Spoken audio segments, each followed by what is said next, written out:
AI is such a huge topic these days that we're going to set aside everything else but what you asked about. Yeah, Um, yeah. Like, let's not turn this into a rabbit hole, but I would love to hear yeah. specifically, yeah, around the simplicity and focus side.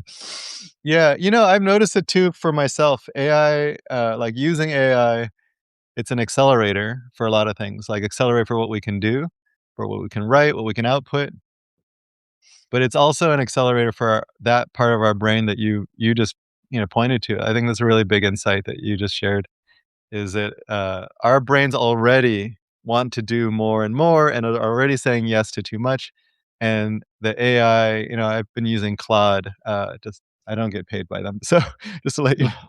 But I've been using Claude, and Claude always is like it's like a yes man, like yes, you can do this. Yes, of course, that's the amazing idea. And Best I'm like, idea ever. When are you going to launch that, I'm Leo? like, Yeah. thanks, Claude.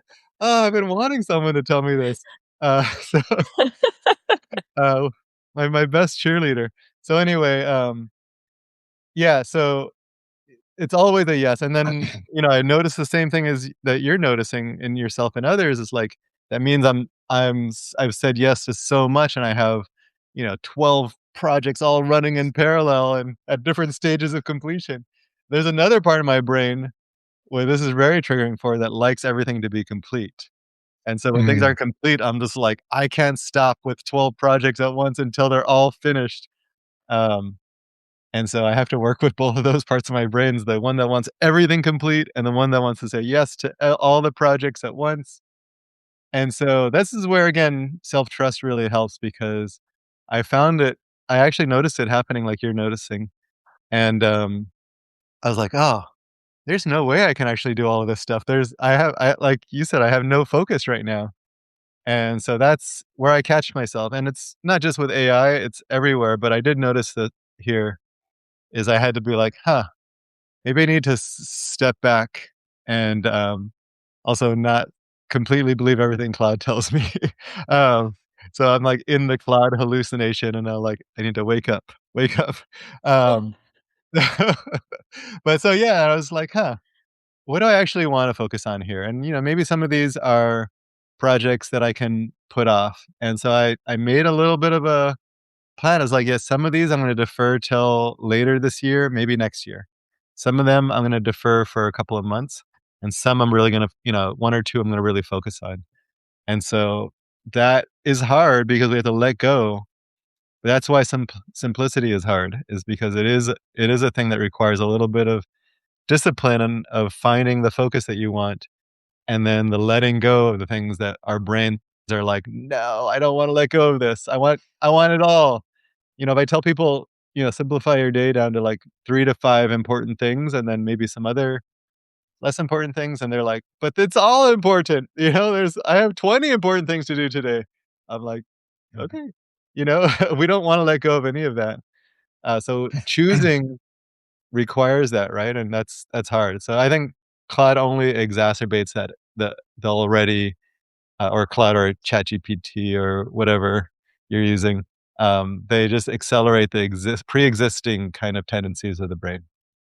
That's yeah. actually And one there's, of the big problems with AI, by the way, is that it never will question your pre-existing view. You're just gonna be plugging into the same view over and over again, so it's not like a coach.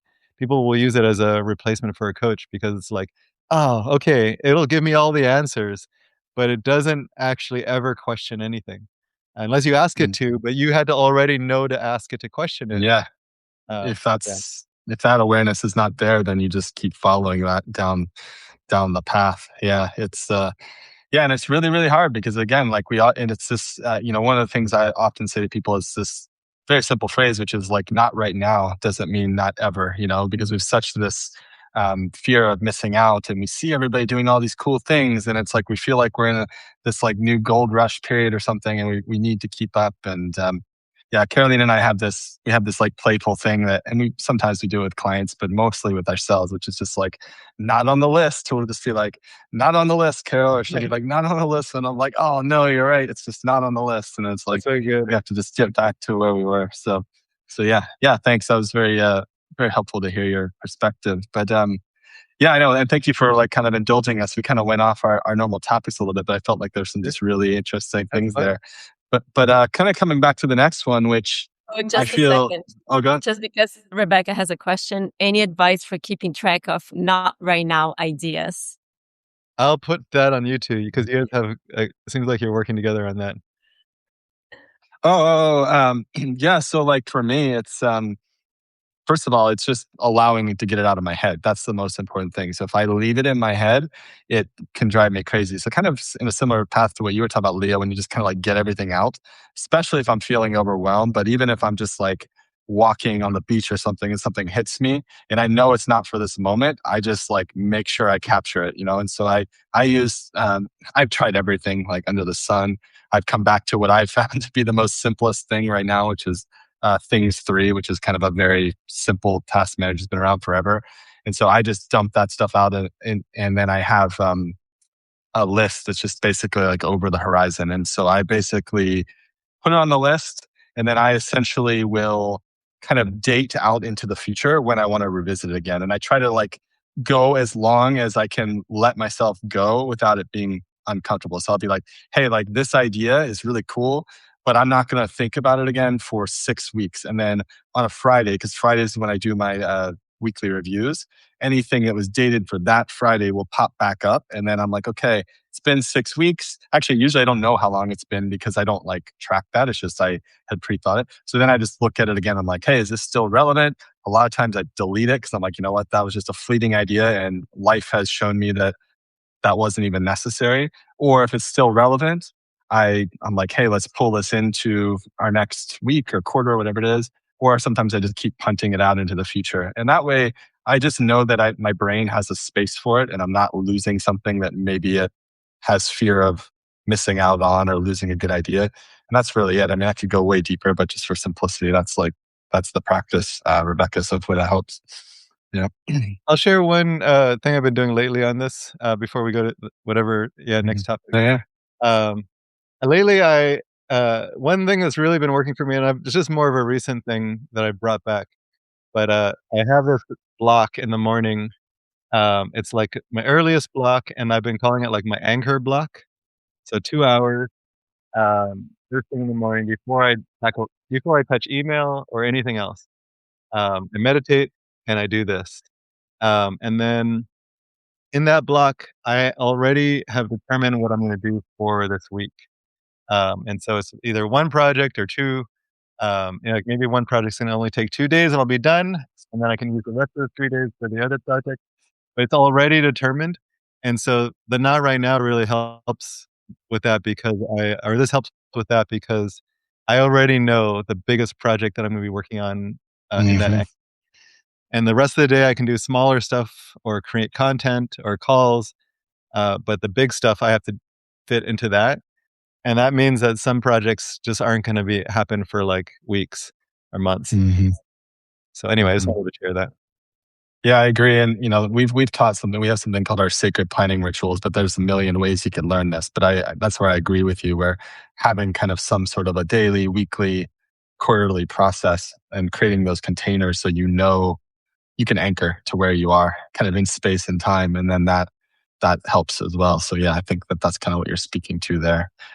So yeah, thank you for sharing that. Okay. Uh, I just want to share, Rebecca, with you. Like, I have two lists for myself. So one is the not right now, and I just keep it on my notes for simplicity. Mm. And then I revisit, but those are like more big projects. And I also have a list that's like things to do when I don't know what to do. But those are like simple things. So it's like if it's a big project, it goes to my notes. It's like on my notes. But if it's just and I can just revisit. So if right now like I have like a 1 hour and I don't know what to do, but I had some ideas. But those are like simple things that can get done in an hour. But it's just creative that might take me somewhere. It might just be for fun. Then I go for this list. So it's my two lists, but it's just on my notes. that's cool. Yeah. Things to do when you don't know what to do. I think we've talked about that, but I love that idea. Yeah. That's awesome. Mhm. Um, well, cool, Leo. The next topic is, I feel, very near and dear to your heart. It seems to be.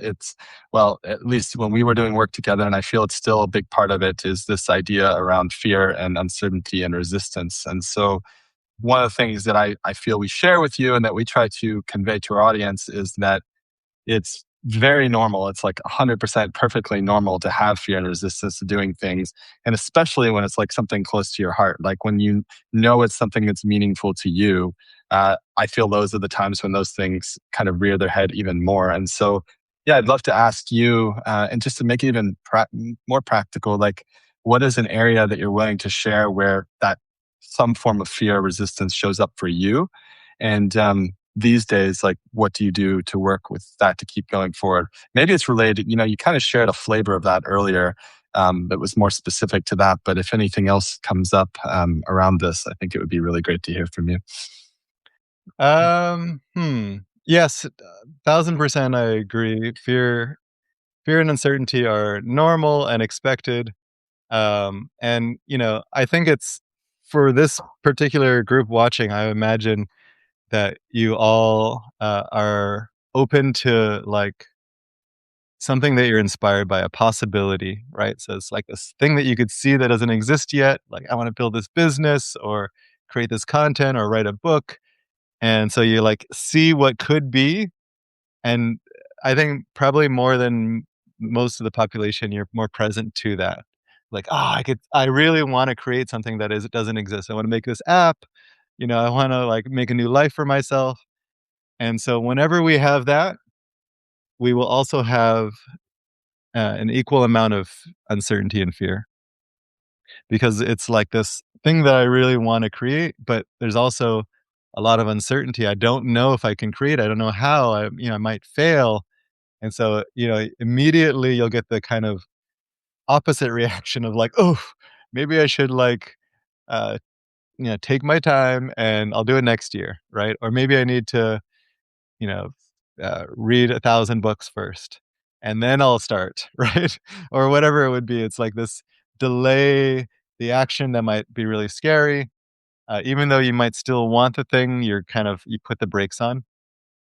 And so, yeah, I do think it's normal for anyone creating, entrepreneurs, um, anyone stepping into the unknown. Leadership is another area. Um, and so relationships is another one. We're stepping into the unknown, and then we have fear that I don't know what I'm doing. I might fall. I don't have anything solid to hold on to. I don't have control. But you asked about me specifically, and I was like trying to think. I'm willing to share anything, but there's just so many where it comes up for me. It's hard to choose. That's probably already helpful for people to hear. Yeah, I'm like, oh, do you want to hear about my sewing project? I'm doing this. I've been doing for years now. Um, Sewing this thing called a rakasu, which is uh, this thing that you hang around your neck for my Zen practice. I have to sew that in order to take these vows. There's layperson's vows. And I've been doing it for years because there's resistance, right? There's a lot of fear. I don't know what I'm doing. It's not like fear that I'm going to fail, but fear that I'm not doing it right, I think is the fear. So I work with that, and every stitch has that in it. Um, and I resist, and then I work with it again, and I resist, and it's almost done. My goal is to finish it this month. So, um, but then maybe more relevant is Substack is another one. So yeah, it's not like crippling fear or anything like that, but I wanted to write my book, so it's called The Zen of Doing, and I'm like, let me just share the things publicly on Substack. So I'm going to share posts on there, and immediately I started creating the Substack, and I'm like, I don't know how to do any of this stuff, and I'm just like, there's so many options, and I'm reading other people's advice on how to do it, and I had to kind of work with that, and I just like, you know what? I'm just going to go it really simply and just pick a name, just start, write a post, and not really overthink all of it. But my brain wanted to overthink everything and like have a certain path right in front of me. And so I had to work with that. And then I started doing it, and then I'm like, oh, what about notes? And do I follow other people? And like all of that stuff started coming up. And I'm like, huh, I've been here before, first of all. But second of all, it's just like, oh, my brain really wants to like have certainty and control. I don't. So I had to kind of work with that. and just kind of like let go of that. And again, choose the simple path is kind of the way that I work with that. But yeah, I mean, I don't know what the hell I'm doing on Substack or with my Rakusu, and that's okay. That's where the trust I have to kind of bring the trust back. And because it's not something that I just have and then it's done.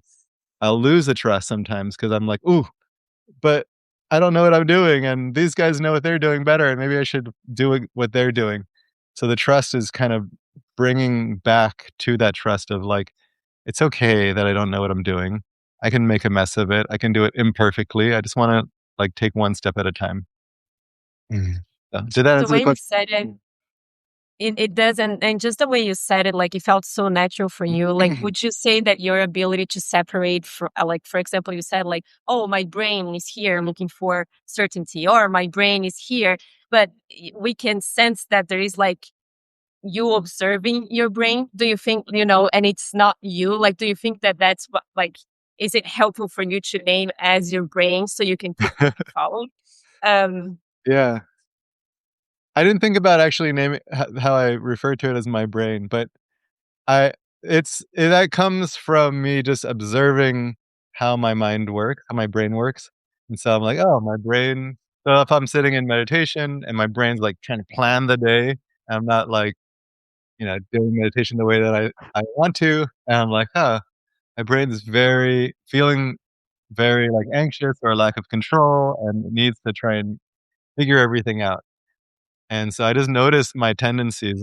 I like to figure everything out. I like to have everything settled. One other example is we're planning to move in a couple of months, or probably. And so my brain's like, okay, I need doctors, I need dentists, I need to figure out registration and my business moving, and like the things I need to figure out is like 1,000 things long. My brain is just like doing all of this. So to answer your question, I do think it's really been helpful for me to be able to just watch that happen. Uh, it's it's engaged in the process, and then there's part of me that's just watching it, like, oh yeah, it's doing that again. And when I first engaged with that kind of observing the brain, I was very judgmental, and so I was, oh, the brain shouldn't be doing all of this stuff. And now I'm much more soft with my brain, where I'm just like, yeah, of course, it's scared, right? It's feeling uncertainty. It feels out of control. And so I just have a lot more compassion for the brain and its tendencies. And I don't try and change the tendencies, but I also just recognize that underneath that is some kind of fear or uncertainty. And so I just try and like go to that level. The the tactics, if I try and argue with the tactics of the brain, it won't do anything because it's like, well, screw you. I need to do all of this, right? Like, I don't care what you say. But if I go like, hey, I know you're scared, you're feeling lack of control, and then, it's okay, we've got this, then it's like, okay, are you sure? And so for me, I also think of it like my kids, right? So they are okay being the way that they are. I don't need to change them, but I can also recognize when they're feeling anxious and just kind of reassure them or be with them or have compassion and not need them to stop doing whatever they're doing, right? Because they're going to do what they do and they're human. And so I just try and be with my kids with a sense of softness when they're going through something and not need to like fix it for them. Don't argue with their tactics, but just be with them on that level. And so I do the same thing with my very hardworking brain. Yeah. Thank you. Yeah, one of the things I've always appreciated about you, Leo, and maybe I've told you this before, but if not, I'll acknowledge it, is just that I feel for many people, and I've seen this in myself, and I've worked, is there's, when you've had some sort of domain expertise in some area, something that's externally been visible for people, we really cling to that. And then we really cling to this identity of the one who is competent, right? So I see this get in the way of people where they're trying to reinvent. And something I've observed in you is you've had, and I believe this is uh, one of the things that leads to your continued success and longevity is you allow yourself to be the ongoing kind of beginner. Like I observed that with you, and you're like, hey, I want to launch a podcast, or hey, I want to go into YouTube, or it's like, hey, I'm going to come on Substack now. And, you've had these other successes, you've had numbers that many other people would probably, just dream of, but then you're willing to be the guy that just shows up. It's like, you know what? I've got like, I just launched my YouTube and I got 10 new subscribers. I know you don't anymore, but like 10 subscribers, and I don't know what the hell I'm doing. And you're very Yeah. honest about that. And I just find that so inspiring and refreshing. So, and such a good role, a good role model for myself and for everyone. So thank you for demonstrating that. And Yeah. I know we're coming up on time. Yeah, you're welcome. I know we're coming up on time. I want to ask you one more question, and then I want to leave just a little bit of space for you to share, like for anyone who's not familiar with your work, how they could get plugged in. But the question I wanted to ask you, just to kind of close on questions, and just to kind of make this practical and tactical, um, you know, there's a lot of, and as you mentioned, there's a lot of the same kind of advice kind of ongoing that you can find around growth and building a business. But I'm curious for you, and it doesn't have to be about growth. It could be just how you relate to customers or how you work with your business behind the scene. Like, what's something that you're observing in yourself, maybe in the last year, that has been working particularly well for you, or in the way you think about your business, and something you might want to suggest as a practice or a tactic to people. And it could be anything across the board around your business growth. Yeah. Well, growth is a loaded topic for a lot of people. So I will say, yeah, because when I focus on growth, which I think is appropriate to do, but when I'm really focused on that, it it's I start to go towards like metrics and really trying to like be attached to that. And what are the things I need to do? And it's almost like I'll do whatever it takes. Like, I mentioned the spam thing at the beginning of this. Like, I'll do whatever it takes to move the numbers. And so I don't think you or Carolina or people here would ever suggest anything like that. But that's what I notice is my brain goes there. And so the things that I've been doing lately that I think really help is focus more on the experiences that I'm creating. And so that's whether that's, helping people through a book experience, or a membership program, or a coaching program, or, I'm creating a retreat now in Finland this year. And Oh, so I'm cool. like, yeah, I'm inviting people into experiences, and what's the way that I can deepen that? And so that they have something that is transformative, that's meaningful, that isn't just transactional. And so I think that's actually one of the problems is when we start to just think of transactional things. I need more subscribers. I need a bigger audience. I need more money. I mean, more clients. Like, it's just like, I just need those people and they're just numbers. But if we are focused on the experience we're creating for them, they feel that. It's a different quality of experience than, the transactional one. There's a relationship that gets built. There's a way that they start to feel a heart connection to what you're doing. And then they'll share that with others. They'll come back as repeat customers.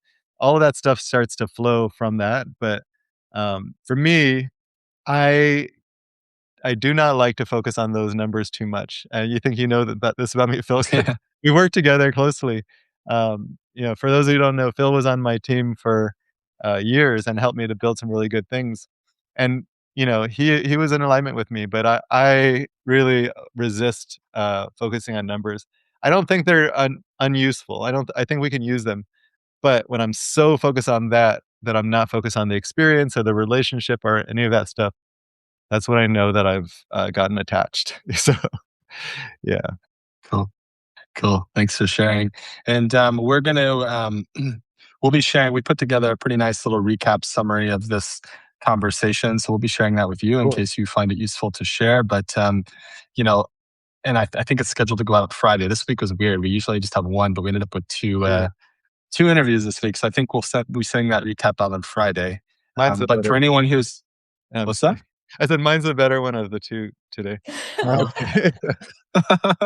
I like the confidence. But But yeah, just for anyone who is not familiar with your work and is curious, something in this conversation has piqued their interest or curiosity.